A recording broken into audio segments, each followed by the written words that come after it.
बच्चों आज हम बेलन बेलन क्या है और बेलन का आपके इस चैप्टर में बेलन का पृष्ठीय क्षेत्रफल, बेलन का पृष्ठीय क्षेत्रफल एवं आयतन ज्ञात करना, ये इस चैप्टर का भाग है। तो सबसे पहले हम देखते हैं बेलन है क्या। ये देखो एक बेलन बना हुआ है।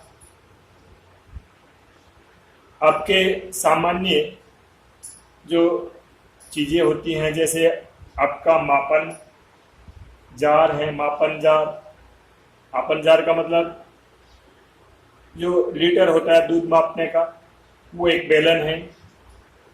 गोल पाइप है, तो गोल पाइप भी क्या है, गोल पाइप भी बेलन है। ट्यूबवेल का जो पाइप है वो भी बेलन है। जो हमारा टांका होता है होल, वो भी एक गोल जो टांका होता है वो भी बेलन है। अब देखो इस बेलन में क्या है, एक तो ये जो पाइप, मान लो ये पाइप है, ठीक है, ये दोनों इसके सिरे हैं और ये इसकी लंबाई या ऊंचाई है, ठीक है। तो इसमें ये जो पृष्ठ है, ये जो पृष्ठ है, ये इसका वक्र पृष्ठ है। इसका क्या है, ये वक्र पृष्ठ है और ये इसकी ऊंचाई h हो गई और ये दोनों आधार हो गए, ये ऊपर का आधार और ये नीचे ये आधार भाग। अब देखो इस यदि बेलन को हम खोल दें, इसको यहां से काट करके और इस बेलन को खोल दें तो ये कैसे बन जाएगा। एक मैं आपको समझाना चाहता हूं। जैसे एक ये आपका बेलन है, एक ये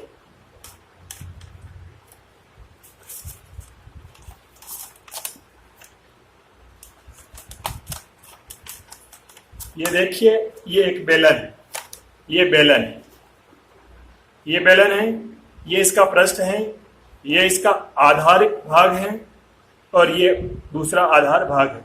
अब मैं इसको खोल दूं, इस बेलन को यदि मैं खोलूं तो ये क्या बन जाएगा, ये देखो एक आयत बन गया।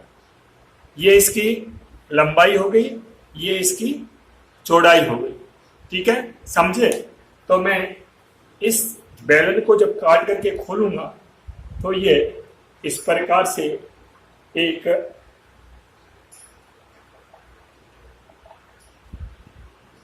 आयत बन जाएगा, एक आयत बन जाएगा, आयत बन जाएगा। आयत में देखो ये इसकी लंबाई, ये इसकी चौड़ाई। अब जो बेलन था उस समय ये भाग क्या था, ये भाग इस वृत्त की परिधि थी, वृत्त की परिधि थी। तो परिधि क्या होती है, 2πr। ये क्या थी, ये बेलन की ऊंचाई थी, ठीक है।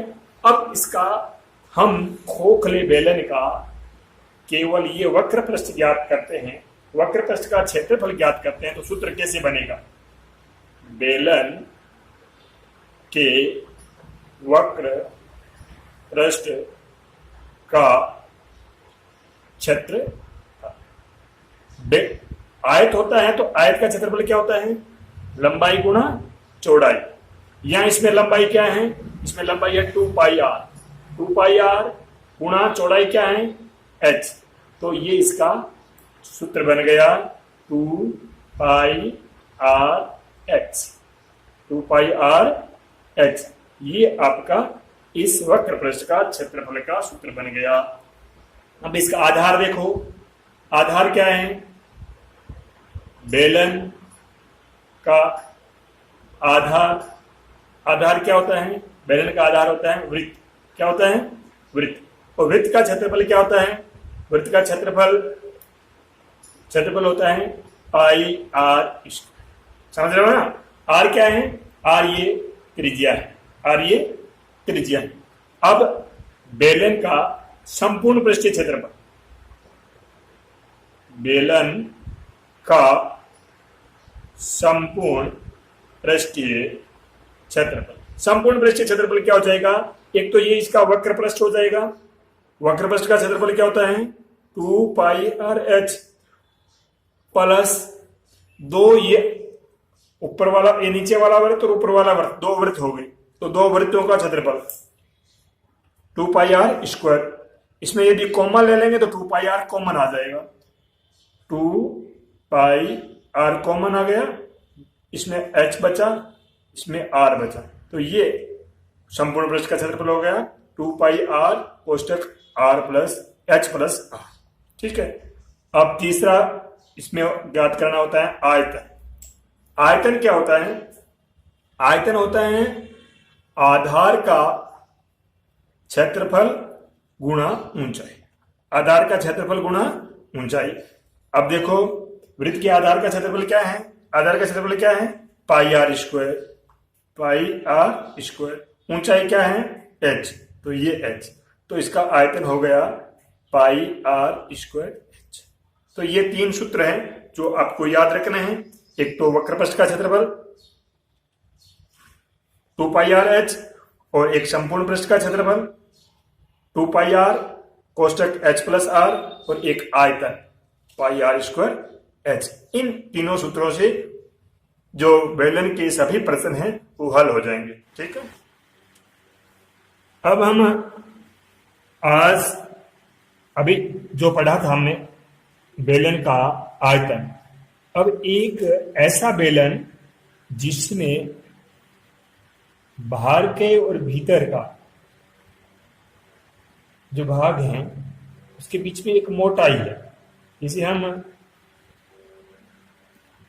टांका या होल जो बनाते हैं तो उसमें ईंटों से चिनते, ईंटों से ये चिनते हैं। तो इस भाग का, इस मोटाई का, इस बेलन की जो ये मोटाई है, इस मोटाई का हमें आयतन निकालना। यानी हमें ये जैसे पता लगाना है कि कोई एक टांका है, उसमें कितनी ईंटें लगेगी, कितनी ईंटें लगेगी, इसका मतलब उन ईंटों का हमें आयतन निकालना पड़ेगा। तो ये आयतन इस बेलन की मोटाई का है।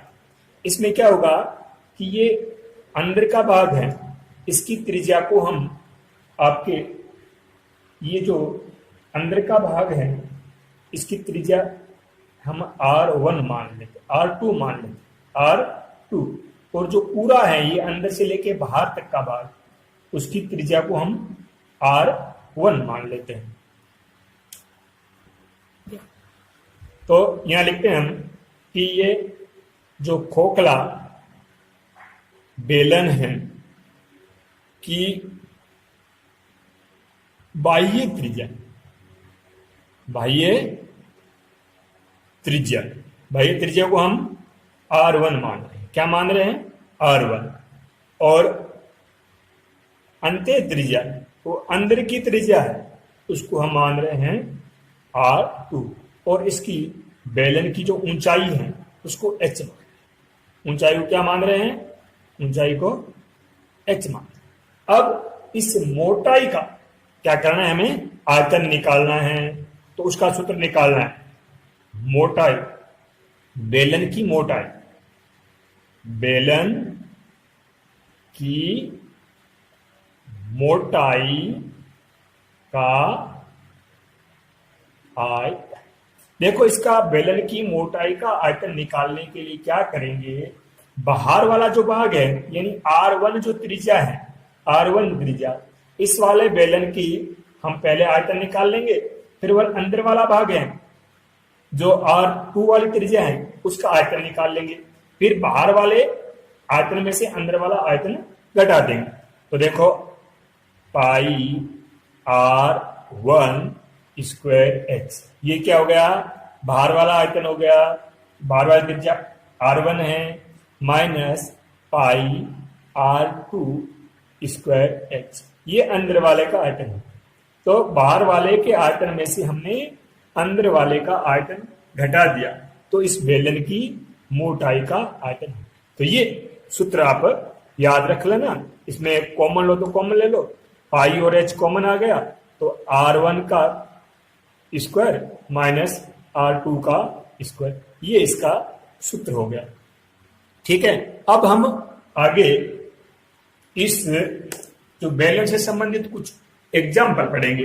तो जैसे एक पहला ही एग्जाम्पल आपकी बुक में दिया हुआ है, वो है कि बेलन के आधार का क्षेत्र, बेलन के आधार का क्षेत्रफल 154 वर्ग सेमी है तथा ऊंचाई बराबर 21 सेमी है।